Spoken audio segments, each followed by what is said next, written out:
কোরআনে কারীমকে কেউ মুখস্থ করার পর বা কোরআনে কারীমের কোনো অংশবিশেষ মুখস্থ করার পর যদি সেটা ভুলে যান কেউ, তাহলে সেটি অপরাধ, এতে কোনো সন্দেহ নেই। এবং এ বিষয়ে অনেকগুলো হাদিস রয়েছে।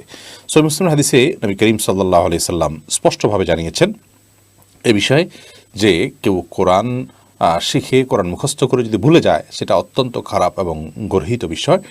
এবং নবী করিম সাল্লাল্লাহু আলাইহি সাল্লামকে মেরাজে যে সমস্ত অপরাধের